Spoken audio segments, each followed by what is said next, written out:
नमस्कार दोस्तों, देव coaching classes सिखाना में आपका हार्दिक स्वागत है। मैं हूँ आपका जीके अध्यापक राहुल भारद्वाज। आज से अपन जीके के प्रत्येक टॉपिक का इस चैनल के ऊपर अध्ययन करेंगे। प्रत्येक टॉपिक के बारे में आपको विस्तार पूर्वक समझाया जाएगा। प्रत्येक दिन आपका जीके का प्रत्येक टॉपिक आपको अध्ययन करवाया जाएगा। इस YouTube चैनल पर आपको इंडिया जीके का जो मैटर मिलेगा वो दिल्ली पुलिस को आधार मानकर बनाया जा रहा है। तो आज से ही अपन स्टार्ट करते हैं इस YouTube चैनल पर इंडिया जीके। और आज अपन भारत का नामकरण देखते हैं कि भारत का कौन सा नाम कैसे पड़ा है, किसके नाम पर पड़ा है, क्यों पड़ा है, किसने वो नाम दिया, इसके बारे में अपन विस्तार पूर्वक अध्ययन करेंगे। तो दोस्तों आपको बता दूं कि भारत के कौन कौन से नाम हैं। जैसे एक तो नाम मिलता है भारत का भारत, दूसरा नाम मिलता है इंडिया, एक नाम मिलता है हिंदुस्तान, एक नाम मिलता है सोने की चिड़िया,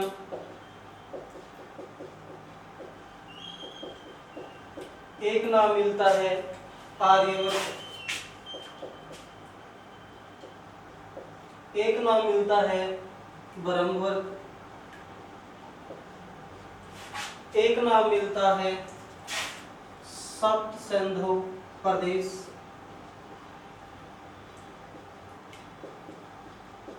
इसके अलावा अपने देश का नाम मिलता है जगत गुरु, इसके अलावा नाम मिलता है विश्व गुरु, इसके अलावा अपने भारत का नाम मिलता है जम्बूद्वीप, और एक नाम मिलता है दूध दही व नदियों का देश। दूध दही की नदियों का देश। तो दोस्तों हमें अध्ययन करना है कि भारत का कौन सा नाम कैसे पड़ा है, किस आधार पर पड़ा है, उन्हीं के बारे में अपन आज इस टॉपिक में अध्ययन करने वाले हैं। आपकी जानकारी के लिए बता दूं कि भारत के संविधान में दो ही नाम मिलते हैं। कौन कौन से मिलते हैं? एक तो नाम मिलता है भारत और दूसरा नाम मिलता है इंडिया। अगर आपको पूछे ना कि संविधान में भारत के कितने नाम हैं, तो आपको दो ही बताने हैं। एक तो मिलता है भारत और दूसरा मिलता है इंडिया। एक मिलेगा आपको ऑप्शन, अगर मान लो दोनों अगर ऑप्शन आ जाएंगे तो फिर आपको ए व ब दोनों का एक ऑप्शन मिलेगा। जैसे प्रश्न दे दे कि निम्न में से कौन सा नाम भारत का संविधान में नहीं है। ए में दे दे भारत, ब में दे दे इंडिया, यानी दोनों दे दिए तो स में आपको एक ऑप्शन मिलेगा ए व ब दोनों। संविधान में भारत के कितने नाम हैं, तो आपको दो ही बताने हैं। कौन कौन से हैं? एक तो भारत और दूसरा है इंडिया। अब अपन देखते हैं कि भारत का कौन सा नाम कैसे पड़ा है, किस आधार पर पड़ा है, उसी के बारे में अपन अध्ययन करेंगे। जैसे पहला नाम मिलता है भारत का भारत। अब भारत का नाम क्यों पड़ा? अपने क्षेत्र का एक चक्रवर्ती सम्राट था जिसका नाम था भरत। इस भरत के नाम पर इस देश का नाम पड़ गया भारत। दोस्तों इस भरत के पिता का नाम था दुष्यंत और इसकी मां का नाम था शकुंतला। भरत के पिता का नाम दुष्यंत और माता का नाम था शकुंतला। इन दोनों की कथा का वर्णन मिलता है कालिदास का एक ग्रंथ था जिसका नाम था अभिज्ञान शकुंतलम। इस अभिज्ञान शकुंतलम ग्रंथ में दुष्यंत और शकुंतला के विवाह का वर्णन मिलता है। ये ग्रंथ भी बहुत इंपॉर्टेंट है, कई बार इसके रचयिता पूछे गए हैं कि अभिज्ञान शकुंतलम ग्रंथ के रचयिता कौन है, तो आपको बताना है कालिदास। कालिदास संस्कृत भाषा का एक अच्छा कवि था। इसके कुछ ग्रंथ और याद करना, जैसे एक तो मालवी का अग्निमित्र, इसके अलावा एक याद करना आपको रघुवंशम, एक याद करना है आपको ऋतु संहार। इसके अलावा एक याद करना है मेघदूत। ये कालिदास के कुछ चर्चित ग्रंथ हैं। कालिदास के ग्रंथ याद करना, इनमें से कोई सा भी आपको पूछ सकते हैं कि ये ग्रंथ किसके हैं, तो आपको इन सभी ग्रंथों का एक ही रचयिता याद करना है जिसका नाम है कालिदास। कालिदास किस भाषा का विद्वान था, तो आपको बताना है संस्कृत भाषा का। तो इसी के ग्रंथ अभिज्ञान शकुंतलम में वर्णन मिलता है दुष्यंत और शकुंतला का। और दुष्यंत और शकुंतला से एक पुत्र उत्पन्न हुआ था जिसका नाम था भरत। उसी भरत के नाम पर अपने देश का नाम पड़ा है भारत। फिर बात करते हैं भारत के अगले नाम की जिसका नाम है इंडिया। ये इंडिया नाम भारत को दिया है यूनानियों ने। यूनानियों ने सिंधु नदी के आधार पर भारत को इंडिया नाम दिया है। देखो एक तो ये हिंदुस्तान, ये नाम तो दिया है भारत को ईरानियों ने, और इंडिया नाम दिया है यूनानियों ने। ये दोनों ही नाम भारत के सिंधु नदी के पर पड़े हैं। जैसे अपने भारत के सुदूर उत्तर में एक नदी निकलती है, यहाँ पर राक्षस ताल से नजदीक यहाँ पर एक मानसरोवर झील है। उस मानसरोवर झील के पास राक्षस ताल से नदी निकलकर जम्मू कश्मीर बहती हुई फिर आगे पाकिस्तान होकर आगे जाती है सिंधु नदी। इस सिंधु नदी का बहाव क्षेत्र बहुत चौड़ा है। प्राचीन काल में भारत पर आक्रमण करने के लिए और लूटपाट करने के लिए इधर से यूनानी और ईरानी आया करते थे। अब यहाँ से अगर ईरानी आएंगे लूटपाट करने के लिए तो उनको सिंधु नदी का सामना करना पड़ता था। जैसे मान लो भारत में लूटपाट करने के लिए आया करते थे तो उनको सिंधु नदी का सामना करना पड़ता था, और वो इस सिंधु नदी को पार नहीं कर पाते थे। पार नहीं कर पाने के कारण वो बिना ही आक्रमण किए वापस लौट जाया करते थे। तो इनको पूछा करते थे कि आप तो भाई बिना ही लूटपाट किए वापस आ गए, क्या बात हुई? तो ये बताते थे कि इस इंडो नदी में, ईरानी कहते थे कि हिंदू नदी में बाढ़ आ रही है। ईरानी जो लोग हैं वो सिंधु नदी को हिंदू नदी बोलते थे, और हिंदू नदी के आसपास का क्षेत्र है वो ही हिंदुस्तान के नाम से प्रसिद्ध हो गया। आपको पूछेंगे कि भारत को हिंदुस्तान नाम किसने दिया, तो आपको कहना है ईरानी ने। फिर बात करते हैं इंडिया की। तो इंडिया इधर से यूनानी आया करते थे। यूनानी भी लूटपाट करने के लिए भारत में आया करते थे। ये भी सिंधु नदी को पार नहीं कर पाते थे तो कभी कभार बिना ही लूटपाट किए वापस लौट जाया करते थे। इनको पूछते थे कि भाई आप तो लूटपाट करने के लिए गए थे, खाली आप कैसे आ गए? तो ये सिंधु नदी को बोलते थे इंडू नदी, और इंडू नदी के आसपास का क्षेत्र कहलाया इंडिया। आपको कोई सा भी प्रश्न पूछ सकते हैं। आप यूं भी पूछ सकते हैं कि भारत को इंडिया नाम किसने दिया, तो आपको यूनानी बताना है। या फिर भारत को हिंदुस्तान नाम किसने दिया, तो क्या बताओगे? ईरानियों ने। या फिर आपको यूं पूछे कि भारत का इंडिया नाम किस नदी के नाम पर पड़ा है, तो आपको बताना है सिंधु नदी के नाम पर। फिर आगे बात करते हैं सोने की चिड़िया। सोने की चिड़िया का तो आपको नाम से पता चल जाएगा दोस्तों कि भाई उस समय भारत एक प्रसिद्ध संपन्न देश था। आर्थिक दृष्टि से संपन्न देश होने के कारण इस क्षेत्र को कहा गया सोने की चिड़िया। फिर बात करते हैं आर्यवर्त। आर्यवर्त इस देश का नाम क्यों पड़ा है, इसके पीछे ऋग्वैदिक काल का उदाहरण लेते हैं। ऋग्वैदिक काल में इस सिंधु नदी के आसपास एक जाति रहा करती थी जिसका नाम था आर्य जाति।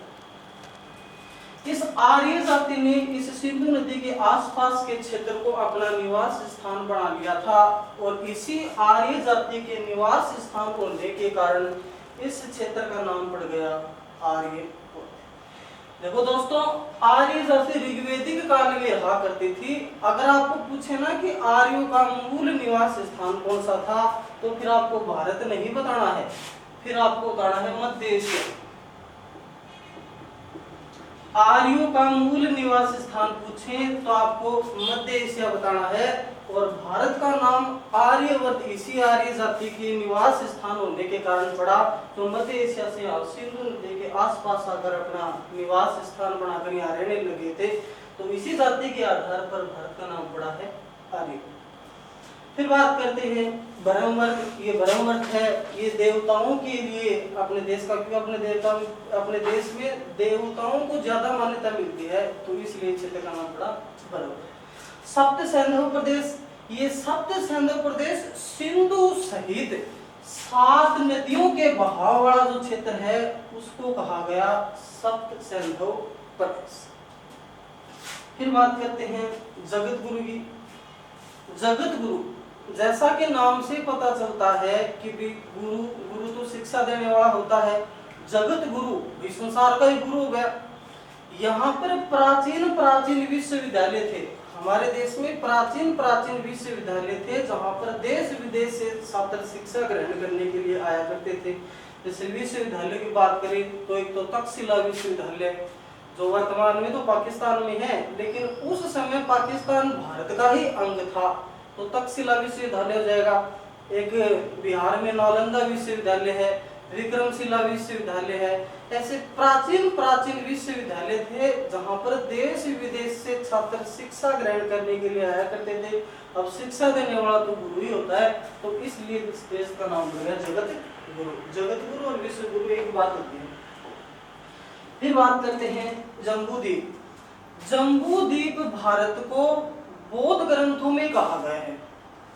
अगर आपको पूछे ना कि भारत का बौद्ध ग्रंथों में क्या नाम मिलता है, तो आपको जाना है जम्बूद्वीप। जम्बू का मतलब होता है बड़ा, विशाल क्षेत्र था, बौद्ध ग्रंथों में इसका नाम मिलता है जम्बूद्वीप। फिर बात करते हैं दूध दही की, नदियों का देश। नाम से पता चल जाएगा विपसो वाला देश था, दूध दही ज्यादा हुआ करते थे, तो इसलिए इसको कहा गया दूध दही की नदियों वाला देश। ये थे भारत के नामकरण आधारित कुछ क्वेश्चन। आपको बता दूं, एक बार दोबारा रिवाइज मार देता हूँ। देखो, जैसे मान लो भारत तो आपको बहुत ही सरल नाम से पता चल जाएगा भारत किसके नाम पर पड़ा है, भरत के नाम पर पड़ा है। भरत के पिता का नाम क्या था, दुष्यंत। भरत के माता का नाम क्या था, शकुंतला। इन दोनों का वर्णन किस किताब में मिलता है, अभिज्ञान शकुंतलम ग्रंथ में मिलता है। अभिज्ञान शकुंतलम ग्रंथ किसकी रचना है, तो क्या बताओगे, कालिदास। फिर आगे बात करें इंडिया नाम किसने दिया, यूनानियों ने दिया। किस नदी के आधार पर, सिंधु नदी के आधार पर। हिंदुस्तान नाम किसने दिया, ईरानियों ने दिया। इंडिया दिया यूनानियों ने और हिंदुस्तान नाम दिया है ईरानियों ने। दोनों ही नाम, इंडिया और हिंदुस्तान, ये दोनों ही नाम सिंधु नदी के आधार पर पड़े हैं। आगे बात करें सोने की चिड़िया, बहुत ही सरल, आर्थिक दृष्टि से संपन्न देश था, तो सोने की चिड़िया कहलाया। फिर आगे आर्यवर्त क्यों कहलाया, क्योंकि आर्य जाति का निवास स्थान था, तो इसलिए इसका नाम पड़ गया आर्यवर्त। आगे देखिए ब्रह्मवर्त, देवताओं के कारण सप्त सिंधु प्रदेश, सिंधु सहित 7 नदियों का बहाव क्षेत्र होने के कारण सप्त सिंधु प्रदेश पड़ गया। फिर आगे जगत गुरु और विश्व गुरु, ये शिक्षा के कारण पड़े हैं। फिर आगे जम्बूद्वीप, ये बौद्ध ग्रंथों में नाम मिलता है। इसके अलावा के दूध व दही की नदियों का देश, ये पशुओं की संख्या की दृष्टि से दूध दही दोनों में आर्थिक संपन्न था, इसलिए इसका नाम पड़ गया दूध दही की नदियों का देश। एक बात और ध्यान करना, प्रश्न आता है कि भारत को उपमहाद्वीप किसने कहा था। भारत को उपमहाद्वीप किसने कहा था, तो पहले तो आप ये देखो उपमहाद्वीप होता क्या है। वो क्षेत्र जहां अनेक प्रकार की विभिन्नताएं पाई जाती हो, उस क्षेत्र को उपमहाद्वीप कहा जाता है। और भारत को उपमहाद्वीप कहने वाला कौन था, तो आपको बताना है डॉक्टर क्रेसी। इस डॉक्टर क्रेसी ने भारत को उपमहाद्वीप की संज्ञा दी है, क्योंकि भारत में भी आपको अनेक प्रकार की विभिन्नताएं देखने को मिलेंगी, जैसे भाषागत विभिन्नता है, धरातलीय विभिन्नताएं हैं, जलवायु संबंधी विभिन्नताएं हैं, अनेक प्रकार की विभिन्नताएं देखने को मिलेंगी।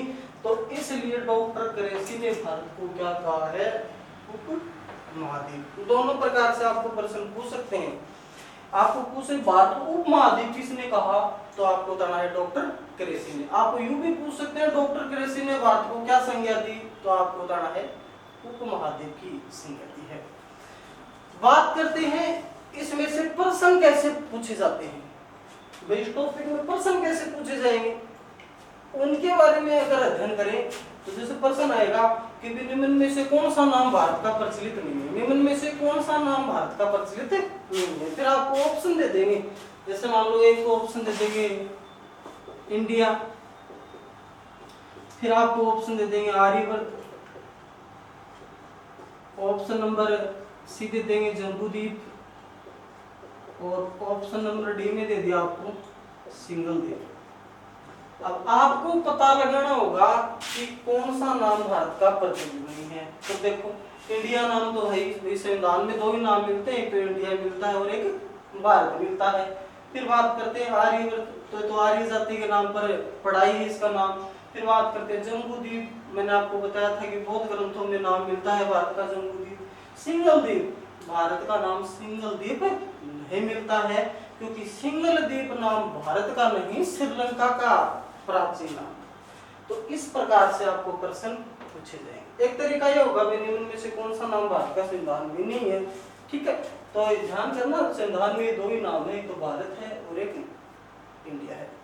तो ये टॉपिक हो गया भारत का नामकरण। अगले वीडियो में अपन भारत का परिचय देखेंगे। नामकरण वाला टॉपिक कैसा लगा दोस्तों कमेंट करके बताइए।